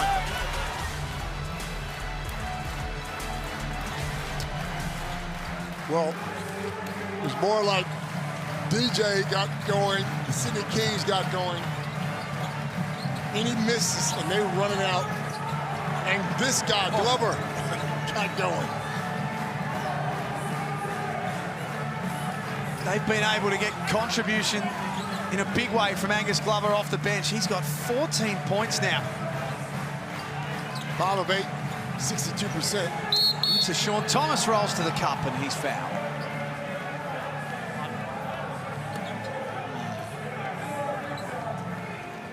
Seconds played in the final period. They need to find a way to play some defense. 32 points in that quarter, that third period. You're back. I'm back. Just had a little issue caught out with the microphone, and the good folk here were able to fix it up. But that defense in that third quarter, and the way in which that they relentless pressure that they were put under in transition, need to find a way to do that. And this is a time where you just got to figure whether you need to take your foot off the pedal ever so slightly. Maybe get more into a half-court game. Yeah. Not completely change your game, but just to try and change the tempo of the game. That's the mistake a lot of teams make. You think you can run with the City Kings. You can't. That's not your game.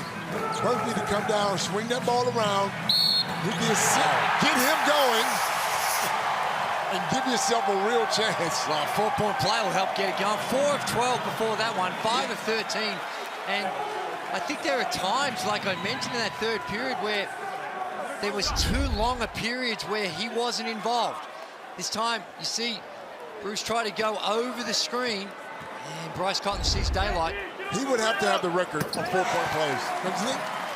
He puts a lot of pressure on the defense, and he can pull up so quick. When you're flat out trying to keep up with him, and he can stop so quickly and get vertical for that shot, it's hard to guard. Galloway, hard take at the other end. No good. Perth looking to take the lead back. This trip down the floor. Cotton fouled on the floor. And he's got that look in the eye. And there's the difference.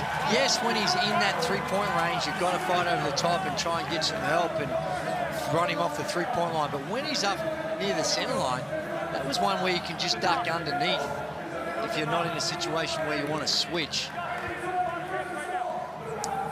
Look at RAC Arena. Jam-packed once again post-game with the Sean Redditch presentation. Brady Manick. 5 of 8 from outside tonight. Man down, hand down, whatever it is. I hear you. He's on fire. Now they've sent Justin Simon to him to try and stop his influence, and that wasn't enough.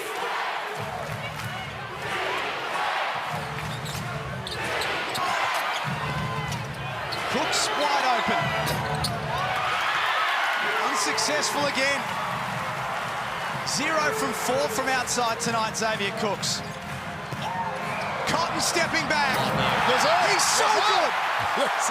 He's ridiculously good. That is a thing of beauty. Right there, the pull-up, the little step back. Big couple of minutes here for the Wildcats. Up by 4. Travers. The roof is about to blow off RAC Arena. What a game. What a run. Just when the Wildcats start to get a little bit hesitant, get a bit of a margin, they come out and shoot the lights out from the three-point line. 7-point lead early in the fourth quarter.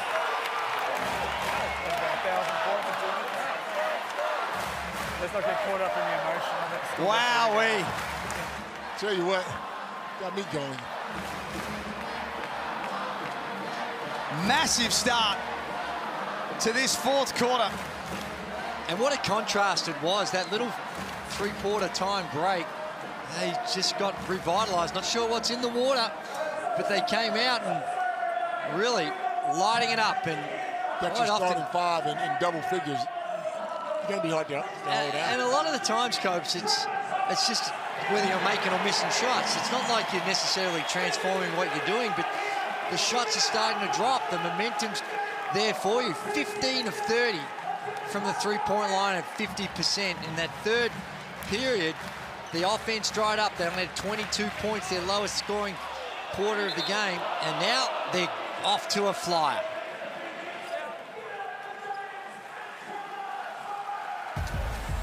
A 14-3 run to start the fourth quarter from the Perth Wildcats. 5 players into double figures. Travers on the Amy replay. Really well contested, that one on Manick. That's just pure Bryce Cotton goal. And he hard to stop. Gave him a little look to let him know.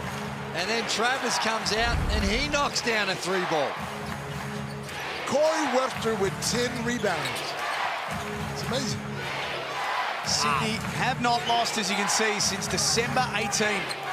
6-game winning streak. Average winning margin in that time is 22 points. Bryce Cotton with the 8 assists. Ty Webster's got the 7 assists. They got 25 assists as a team. 4 seconds here, here we go. On 33 makes. Damian Martin courtside. I listened into the Sydney Kings timeout, then I ventured down to the Perth Wildcats timeout. Not going to lie, could not hear a thing. It is the loudest I've heard the Red Army in a number of years. 13,038. We're all up on their feet off the back of that Luke Travers 3. Bryce Cotton has got this team going, but he has one of the best defenders on him right now, Justin Simon. This is simply fun to watch. 6-time champion Damian Martin courtside. Cotton giving us back now. What time is it? Well, it's Cotton time. And this is some shooting. He makes it look so easy. And you need a little bit more pressure coming off those on balls. Simon to try and change their fortunes. That doesn't go. Oh, Vasiljevic scores. Did they need that? Just all stood around. The Wildcats were boxing out.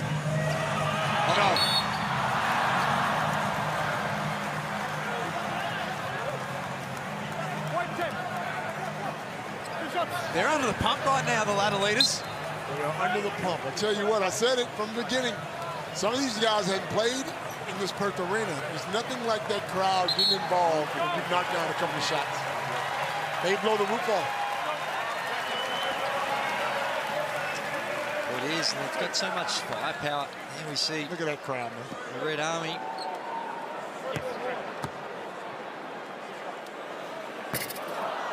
They're a smart crowd too. They know the game. You know, they know basketball. So Well, Lockie Reed whipping him into a frenzy. Did you see Lockie down the sidelines before? Didn't know he had that sort of speed in him. They lead by 9. 12 wins, 10 losses. Every game now so vital for the Wildcats. Gluatnoy rolls to the basket and scores. Don't count it out yet, Joey. No, not at all. And that wasn't a bad defensive set. It just needed to be there with more aggression. They did everything right. Luke Travers was there. Just needed to be a little bit further out, a little bit more aggressive on the ball. Strategically, they handled it well. Simon, look at him all up and in on Bryce Cotton. Shot clock at 2. Travers will have to force it. Great tip by Wagstaff. Webster checks the feet. Doesn't go either. Do they need to go back to DJ Vasiljevic here, Copes? Perhaps. Need to get him going. They need to get this ball. They got to get some stops before they can get the ball to DJ. Once they get those stops, get it off the glass, get it down the court as fast as you can. TJ's only played the 19 minutes. He's 7 of 10 from the field.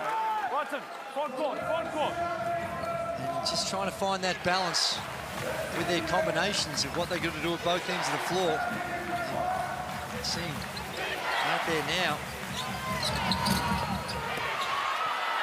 Xavier Cooks drags it in and scores himself. That's 15. Back to 5. 5 minutes remaining in this game. It is still an eternity. Right, what do you think they're out of it? Off the ball. I think this is going to be on Xavier Cooks.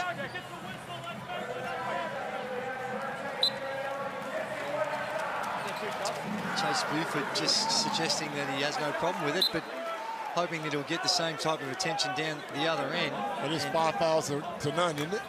Sure is, and with thanks to MG, you can win an MG ZS EV. Enter now at nbl.com.au/winmg. Yep, I'm sure that everyone's across by now that Andrew Gaze is driving one of these around at the moment. Test driving it. Little news coming through in the last couple of days. He's got an extension until the end of the season now, Copes. I heard that they might be sending him a chauffeur as well. He's sitting in the back. No, I wouldn't want one.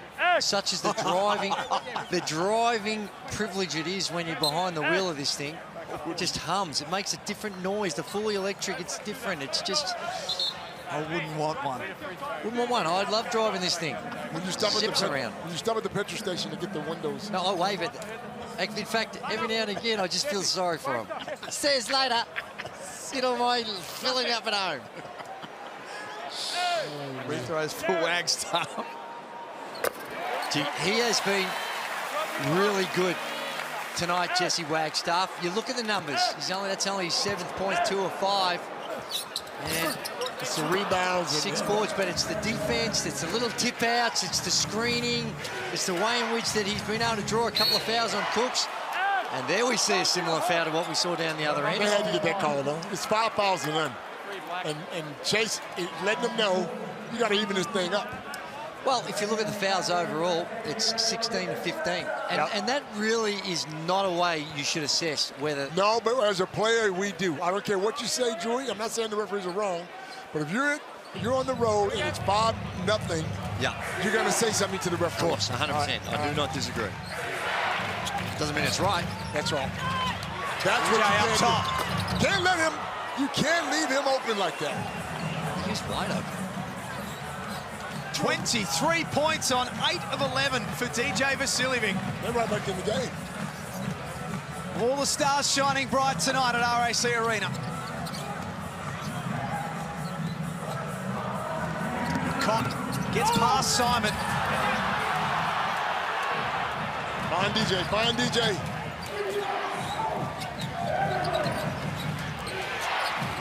Junior running the point. Blocked by Thomas. Went with the left hand and he saw him.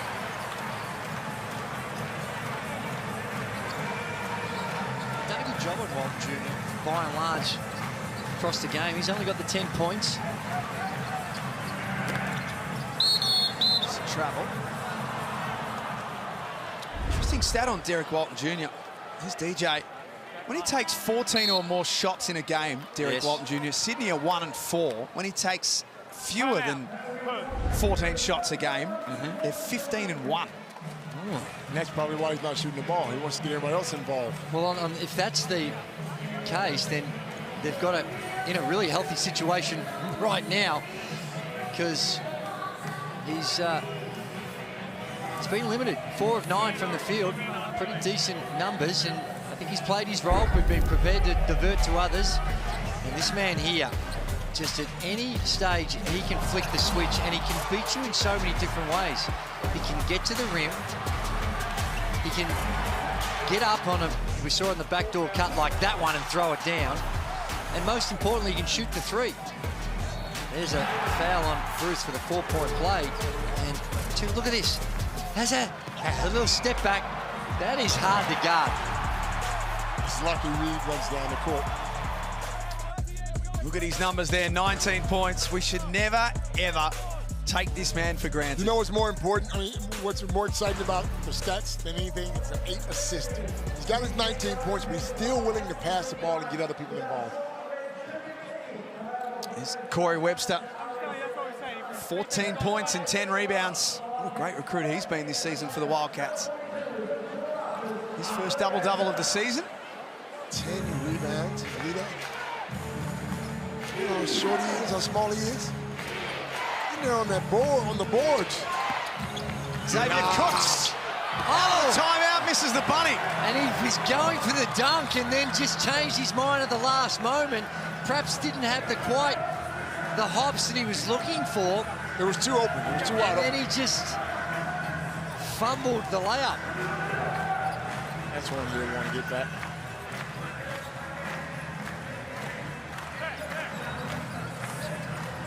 Manic catch and shoot. A rare miss for him. He's in great shooting form at the moment. He's 5 of 9 from outside tonight. Webster over the top. And Bryce Cotton hit the floor as well, but he's okay. Perth maintained that lead at 5, but only for a moment. He's so weak. He's good when he wants to be good. Or he needs to be good. He reads the moment really well. Really smart basketball IQ. Free throws for the Wildcats. Sydney over the limit.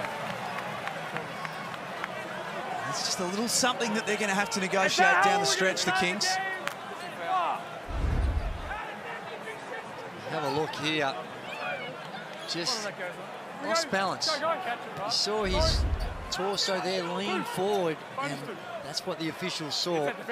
And he sent in that direction as well. Webster on the line. Damian Martin courtside.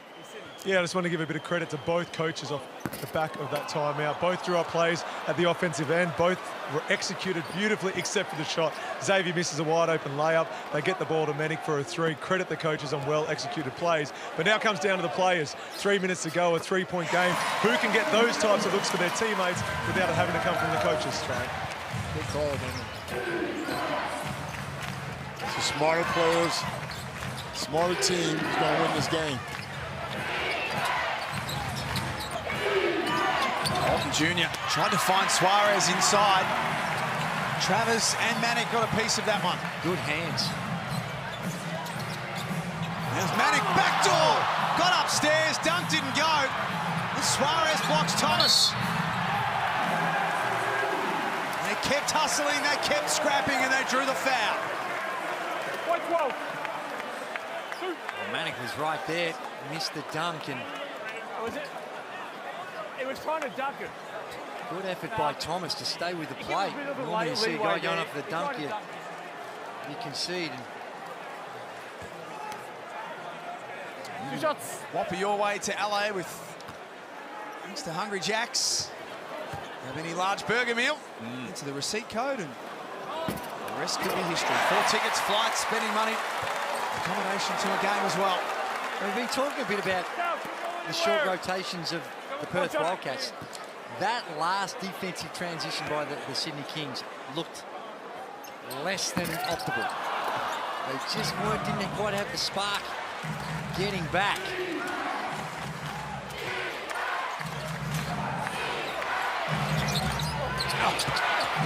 Junior just done inside for Simon.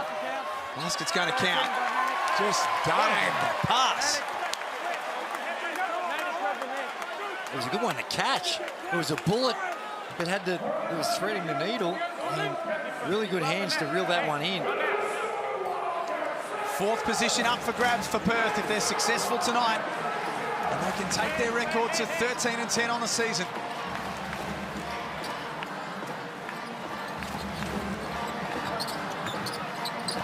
Webster dancing into the lane, that misses. And the foul. It is. You can see Suarez, he's inviting Thomas to shoot, so he's creating that separation, and where it becomes a challenge is on that handoff, you're so far off, and they make the penetration, and that time Webster gets really deep before Suarez is contesting it, and Webster goes, draws the contact, works his way to the free throw line. Oh, it's been an issue. 13-21 now for the Perth Wildcats. In tight ball games, free throw shooting becomes vital. And as a rule, they're the #1 team in competition for shooting free throws. There's Lockie Reed. The crowd eating out of the palm of his hand tonight.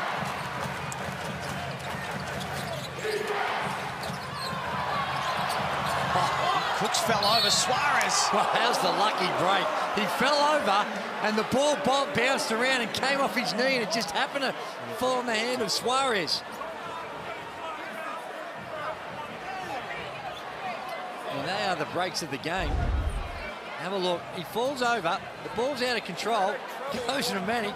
Bounces off his knees. Goes perfectly in the hands of Suarez.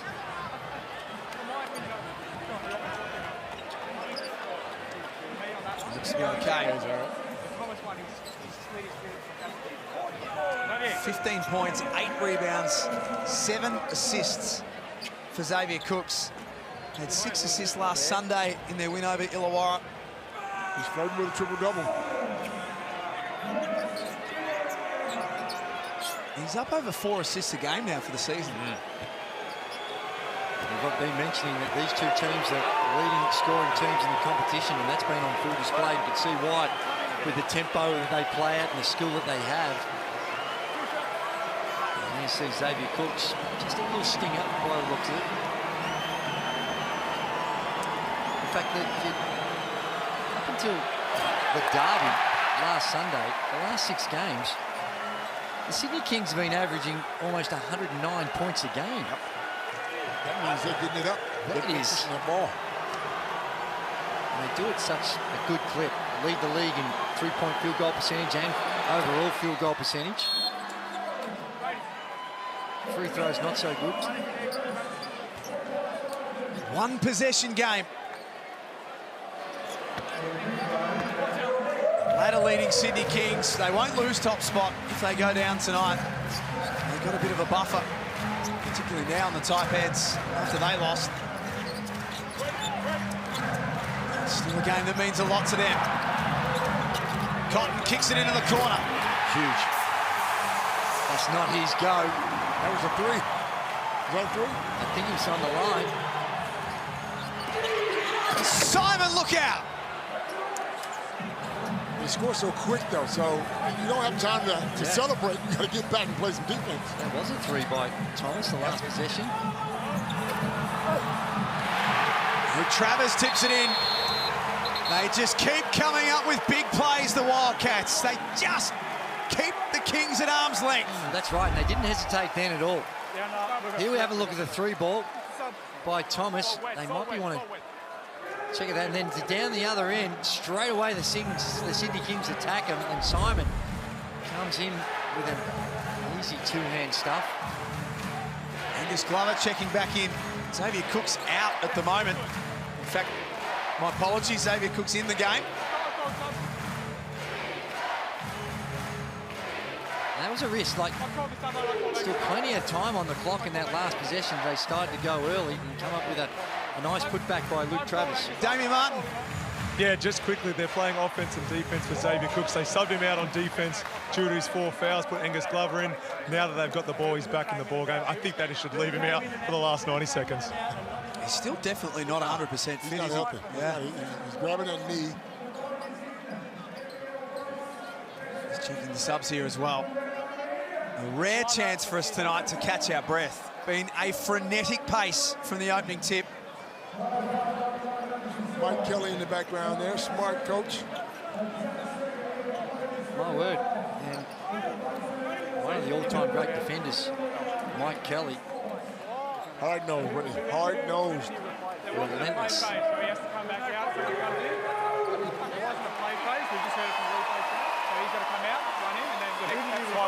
understand what you're talking about. Come out of the game. He was in the game. He was in the game.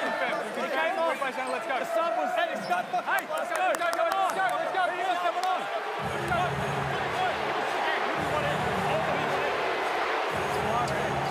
Angus Glover came in on the same play face, so has to come out here.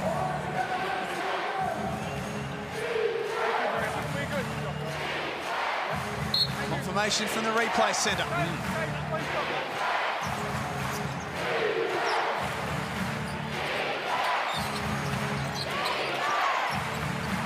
Vasiljevic got open and got it.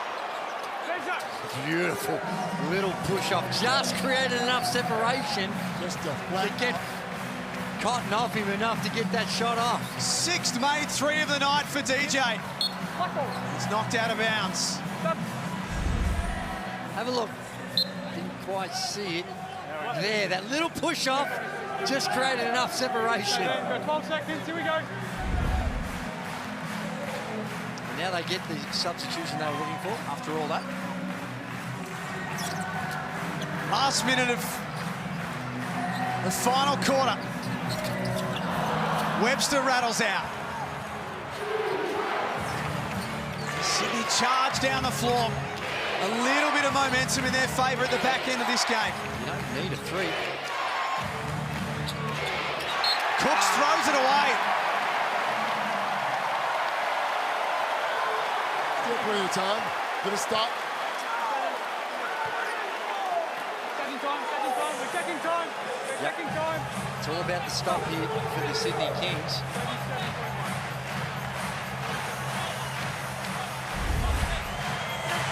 Well, look, Cooks gets it. Just a little wayward for TJ Vasiljevic. Cotton on him. He could have easily. That's why I don't think that knee's right, because he would have taken that thing to the hole. Oh, Travis off the inbound. Clever play from the Wildcats. Manic with the jam. Oh.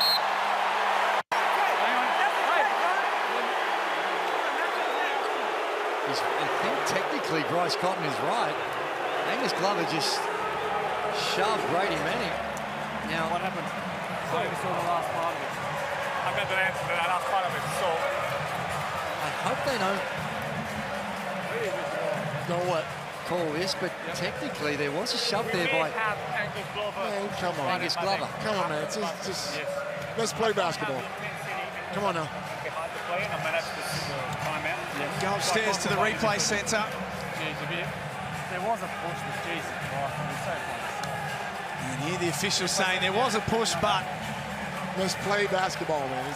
I don't think it was a big enough push. Technically, this is where it gets tricky, because technically we've seen less than that call.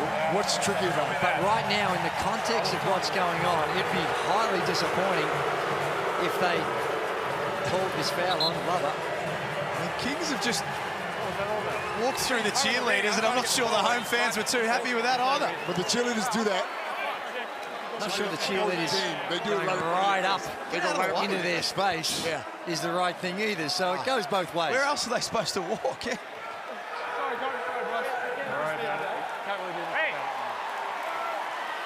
Very smart by the referees to just let that one go and play basketball. It's too good of a game though to ruin it by something like that.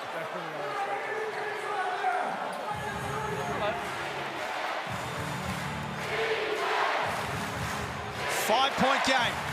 30 seconds left.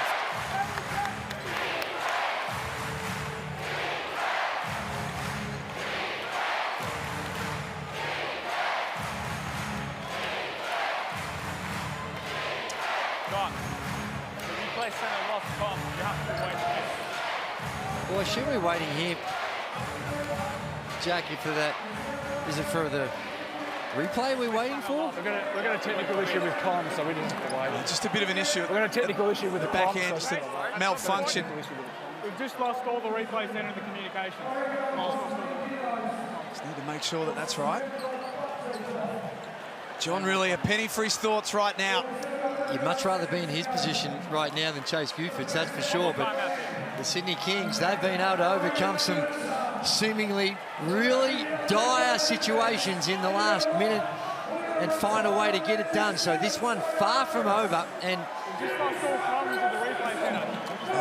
lost both games in round 14, Perth, and their finals chances looked in serious jeopardy, but they fought back hard last round. Wins over New Zealand and Adelaide has put them right in the thick of things. 6 spots available come playoffs time. At the moment, they're in. Ready, guys? Ready to go. 5 games to come for Perth after this, and these two teams will meet on the last day of the season, in the last game of the season. It might come down to that for the Wildcats. High scoring game. Vasiljevic, no good. Cooks can reel that ball in. Walton Jr. this time. He can't score either. Tell you what. You got to score a lot of points if you're going to play against these two teams. You think you're going to win a championship playing against one of these teams. Well, this is one that both teams like to get up and down and play that way.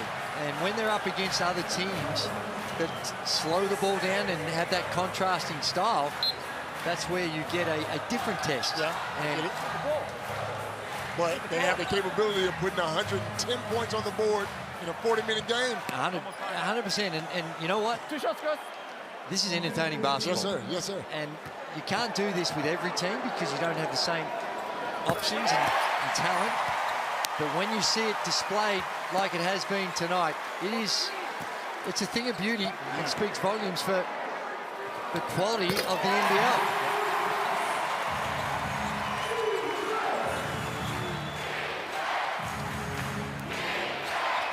If there any chance, Sydney, they need to score now.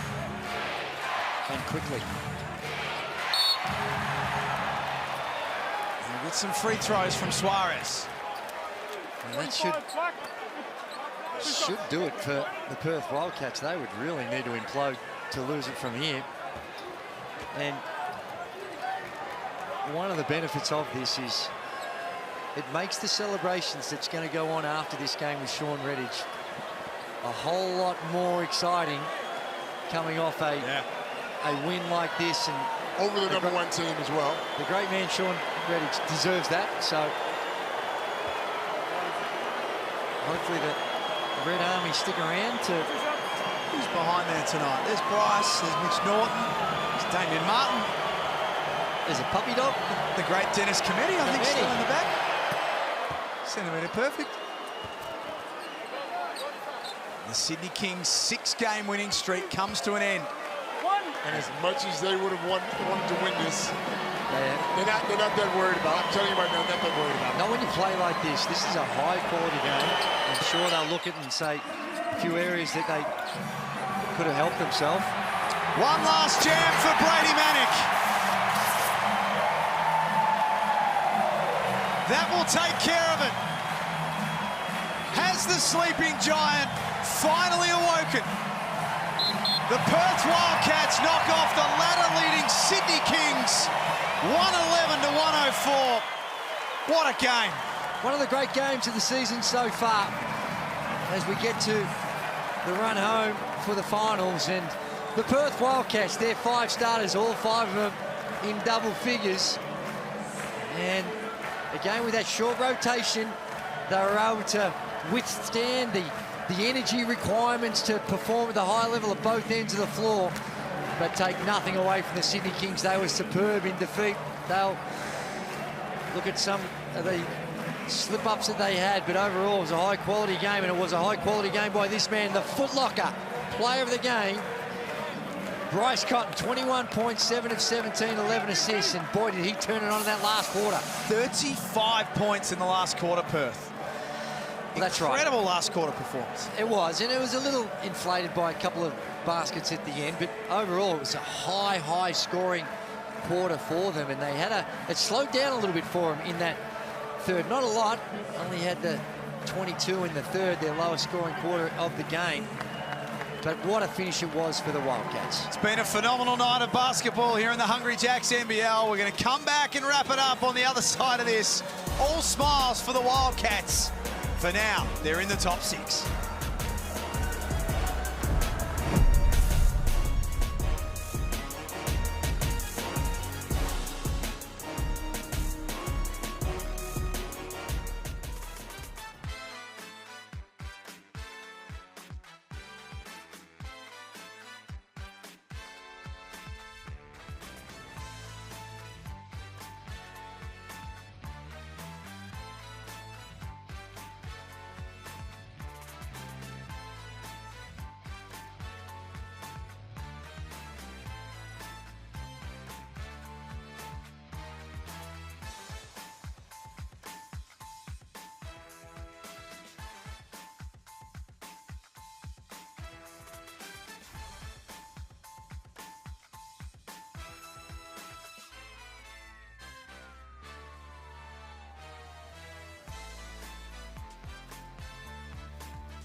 NBL 101 to 104. Winners tonight, the Perth Wildcats. Wow, what a game. It was a special game, high performance, and across both these teams, only 11 turnovers in the game. 6 to the Wildcats, 5 to the Sydney Kings. That is extraordinary, given the pace at which these two teams played. Highly entertaining game, fun to watch, and congratulations to the Perth Wildcats. And they got their starting five are doing the heavy lifting. And this man here, Brady Manick, go back a couple of months and people are saying, put him on the plane, send him home, we need more. They're not saying that now. He is lights-out shooter, doing a good job on the boards and playing off Bryce Cotton.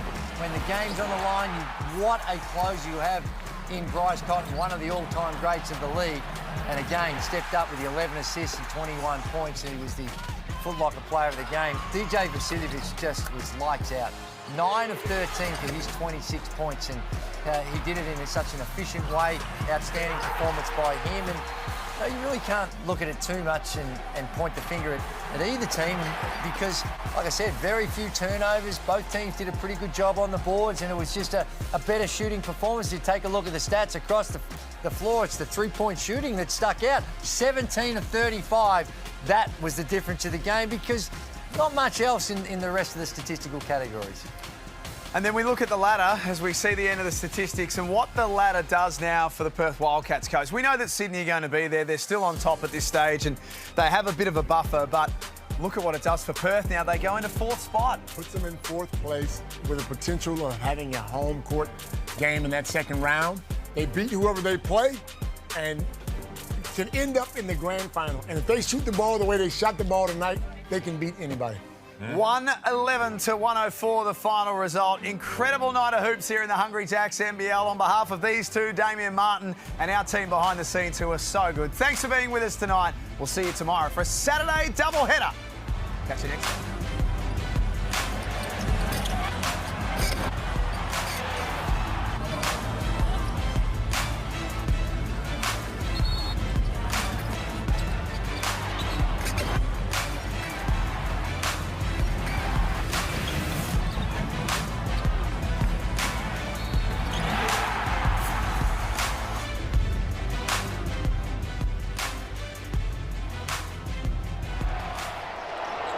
This program is brought to you by Hungry Jacks and Bunnings Warehouse.